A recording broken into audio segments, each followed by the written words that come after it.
Hello everyone, स्वागत करते हैं एक बार फिर से हम आपके अपने भरोसेमंद यूट्यूब चैनल वीर सर जीएस वाला में। तो आज सेशन में हम बात करने वाले हैं आपके यूपीएसआई भर्ती को लेकर कि इसका सिलेबस क्या होने वाला है, इसमें एज क्राइटेरिया क्या है, क्या आपकी योग्यता होनी चाहिए, कितना आप सैलरी पाएंगे, उसके बाद आपकी कटअप क्या होने वाली है, ये सारी इंफॉर्मेशन आपको इस वीडियो में पता चलने वाली है। तो चलिए शुरू करते हैं अपने इस सेशन की, और इसी प्रकार के ऑथेंटिक वीडियो के लिए आप वीर सर जीएस वाले चैनल को जरूर सब्सक्राइब किए रहिएगा। तो सबसे पहले यहाँ पे आपको बताना चाहते हैं कि जो यूपीएसआई की भर्ती है, न्यू भर्ती है, नए भर्ती है 2025 का, इसमें वैकेंसी कितनी है, किस डिपार्टमेंट में कितनी पोस्ट है। तो देखिए, अगर हम बात करते हैं सिविल पुलिस, जिसे एसआई के नाम से आप जानते हैं बेसिकली, तो यूपीएसआई में यानी आपका सिविल पुलिस में आपके 4242 पोस्ट है। इसके बाद प्लाटून कमांडर जो पीएससी है, इसमें 106 पोस्ट है। इसके बाद अगर हम फायर ऑफिसर ने की ग्रेड 2 की बात करते हैं तो इसमें बहुत ही कम पोस्ट है, यानी कि आपकी 89 पोस्ट ही केवल है। इसके अलावा आपका स्पेशल सिक्योरिटी फोर्स यानी एसएसएफ में जो अगर बात करते हैं तो आपके 60 पोस्ट इसमें आपको दिखाई देते हैं। ठीक है, इसके बाद आपका जो अदर कैटेगरी में जो पोस्ट की संख्या है वह 135 पोस्ट है, यानी कुल अभी तक बात करते हैं कुल पदों की संख्या तो 4543 पदों की संख्या आपको दिखाई देती है। इसमें कुछ कम बेसी आपकी हो सकती है जब आपका नोटिफिकेशन निकाला जाएगा तो। ठीक है, बट ये ध्यान रखिए कि 400 से ज्यादा ही आपकी यहां पे पदों की संख्या रहने वाली है। इसके बाद हम बात करते हैं कि अगर आप यूपीएसआई का फॉर्म भरने जा रहे हैं तो आपको पता होना चाहिए कि इसमें एज लिमिट की क्या क्राइटेरिया है। पहले कुछ एज लिमिट अलग थी, अब जो है इसमें बदलाव किया गया है। इसमें एक बात कही गई है कि जो मिनिमम एज आपकी होनी चाहिए वह 21 साल की होनी चाहिए। ठीक है, और मैक्सिमम एज जो है 28 साल की होनी चाहिए। यह है यूपीएसआई की एज लिमिट। बट यहां पर आपका थोड़ा सा बदलाव किया गया है, जो आपके यहाँ पे कैटेगरी बिलोंग करते हैं, कौन कौन से, ओबीसी हो गए, एससी हो गए, एसटी हो गए, इनके लिए।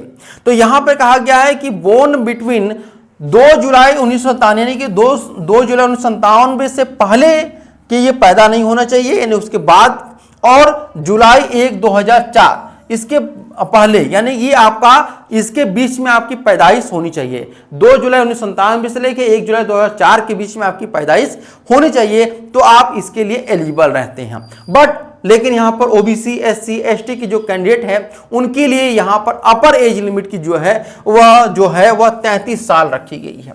यानी अगर आप ओबीसी, एससी और एसटी कैंडिडेट है तो आप 33 साल की उम्र में भी आप इस फॉर्म को फिल कर सकते हैं। ठीक है, आगे बढ़ते हैं। यहाँ पे अगर हम बात करते हैं आपका, तो यूपीएसआई में जो सिलेक्शन प्रोसेस है वह किस प्रकार से होता है। ये बेसिकली 3 प्रकार से आपका होगा। सबसे पहले आपका जो है एग्जामिनेशन होगा। अब ये तय होगा कि आपका एग्जामिनेशन कैसे होगा, ऑनलाइन होगा, ऑफलाइन होगा या फिर हाइब्रिड मोड में होगा, ये देखने वाली बात है। सेकंड जो स्टेप होता है वो होता है आपके डॉक्यूमेंट वेरिफिकेशन और फिजिकल स्टैंडर्ड टेस्ट यानी कि पीएसटी, यानी कि ये दोनों ही आपका होता है। ठीक है, तो ये दोनों आपका एक साथ इसे मान सकते हैं। तो इसमें ये दोनों होते हैं। इसके बाद आपका होता है फिजिकल एफिशिएंसी टेस्ट, जिसको पेट के नाम से जानते हैं, और उसके बाद आपका फाइनल मेरिट लिस्ट तैयार किया जाता है। और अगर फाइनल लिस्ट की जो पीडीएफ है उस पीडीएफ में आपका नाम होगा तो आपके ऊपर यानी आपके शरीर पर यूपीएसआई की वर्दी सुशोभित कर दी जाएगी। इसके बाद अगर हम बात करते हैं एक एक करके यहाँ पे सारी चीजों को, इसको हम थोड़ा सा तोड़ना चाहते हैं कि जो एलिजिबिलिटी क्राइटेरिया है ये क्या होनी चाहिए। अगर पढ़ाई लिखाई की बात करते हैं तो अभी तक तो आपको पता चल गया कि आपकी एज कितनी होनी चाहिए, है ना। इसके बाद आपको ये पता चलेगा आपका डेट ऑफ बर्थ क्या होना चाहिए। अब यहाँ पे आपको पता चलेगा कि आपका जो ग्रेजुएशन है वह होना जरूरी है, यानी कि मिनिमम आप ग्रेजुएट होने चाहिए। एक बात और ध्यान रखिए, कई बच्चों का यह प्रश्न होता है कि हम अपीयरिंग में हैं तो हम एलिजिबल हैं कि नहीं है। तो अपीयरिंग वाले एलिजिबल नहीं रहते हैं। हाँ, अपीयरिंग वाले वही एलिजिबल हो सकते हैं जिनका जब एग्जामिनेशन होगा, जब डॉक्यूमेंट वेरिफिकेशन कराया जाएगा उस टाइम तक आपके जो है रिजल्ट आ चुके होने चाहिए, आपके हाथों में होना चाहिए। ठीक है, ये बात हम समझिए। और अगर आपका कंपार्टमेंट लगा है, इंप्रूवमेंट लगा है, तो आप उसके लिए भी एलिजिबल नहीं रहेंगे। इसके बाद यहाँ पे बात करते हैं आपका स्पेशल स्टैंडर्ड टेस्ट यानी कि पीएसटी अगर आपका होता है तो इसमें क्या क्या चीजें यहाँ पे ध्यान रखनी है, ये बात ध्यान रखिएगा। पुरुषों के लिए अलग और महिलाओं के लिए अलग क्राइटेरिया यहाँ पे आप लोग का लगाया गया है। अगर हम पुरुषों की बात करते हैं तो अगर आप जनरल, ओबीसी और एससी कैटेगरी से बिलोंग करते हैं तो आपकी हाइट जो है वह 168 सेंटीमीटर होनी चाहिए। अगर आप एसटी कैटेगरी से बिलोंग करते हैं तो आपकी हाइट 160 सेंटीमीटर होनी चाहिए। ठीक है, तो यह हाइट आप लोग देख लीजिएगा कि 168 सेंटीमीटर है कि नहीं है। जैसे हमारी जो हाइट है बिल्कुल एक्यूरेट जो है 168 आपकी सेंटीमीटर हमारी हाइट की अगर हम बात करते हैं तो। ठीक है, इसके बाद अगर हम वेट की बात करते हैं तो यहां पर वेट से कोई लेना देना नहीं है कि कितना वेट होना चाहिए।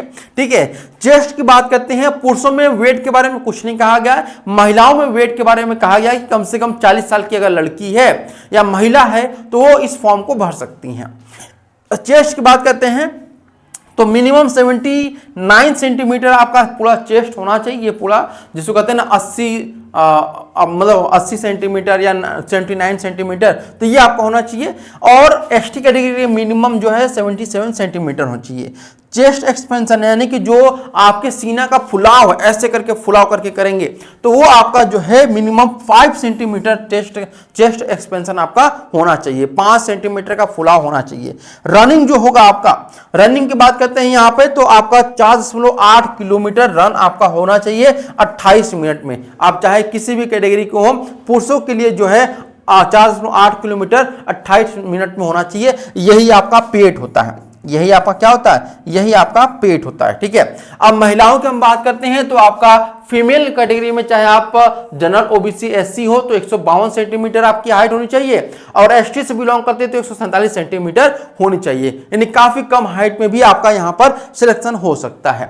इसके बाद यहां पर वेट की बात करें तो महिलाओं के लिए चाहे किसी भी कैटेगरी के रहिए आपका 40 किलोग्राम होना चाहिए, 40 ग्राम नहीं 40 किलोग्राम होना चाहिए। इसके बाद आपकी बात करते हैं यहाँ पर चेस्ट के बारे में कुछ कहा नहीं, कहा यहाँ पर कोई जरूरत नहीं है। ठीक है, इसके बाद यहाँ पर आपका चेस्ट एक्सपेंशन भी कुछ यहाँ पे मेंशन नहीं किया गया है, यानी कि कोई जरूरत नहीं है। इसके बाद आपकी जो पेट होगी यानी कि जो रनिंग होगी वो आपको 2.4 किलोमीटर का जो आपका फासला होगा वो आपको नापना होगा, 16 मिनट में नापना होगा।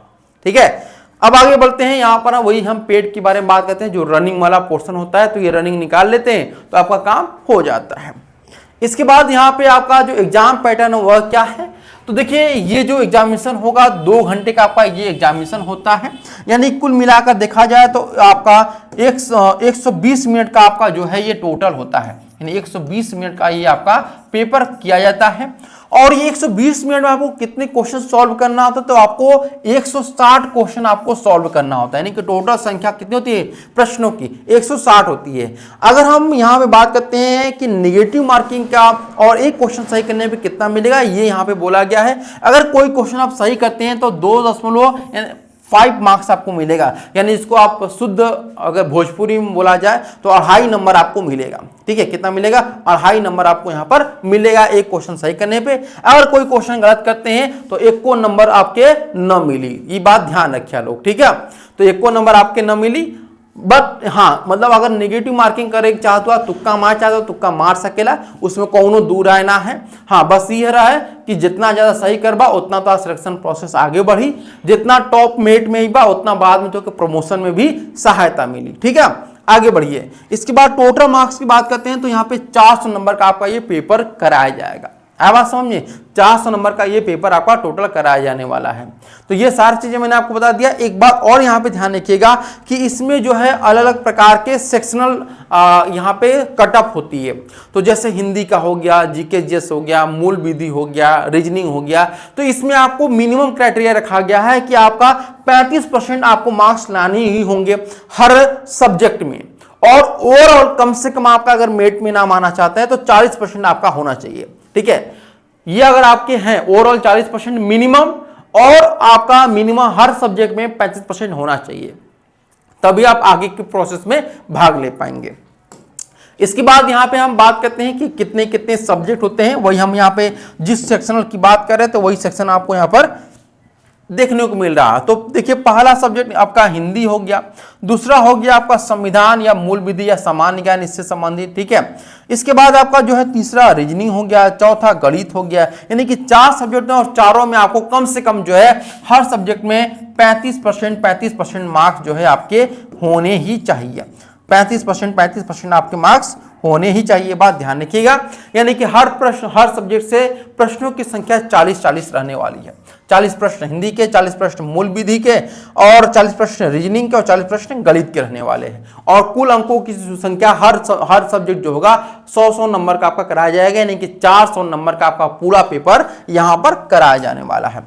ठीक है, अब बात करते हैं आपकी सैलरी को लेकर के। तो यूपीएसआई में जो है आपको हर नौकरी आप जो करेंगे, चाहे वो सरकारी करिए या प्राइवेट, आपको 12 महीने की सैलरी मिलती है। बट यूपीएसआई की भर्ती में अगर आप भर्ती होते हैं तो यहाँ पर आपको 12 नहीं बल्कि 13 महीने की सैलरी दी जाती है। और 1 महीने की सैलरी जो होती है अप्रोक्सीमेटली, अगर हम बात करते हैं आपके अकाउंट में जो आपकी क्रेडिट होती है वह 51,000 रुपये आपकी रहती है। और जो रुतबा होता है, जो शान शौकत होती है, वो तो अलग ही लेवल का होता है।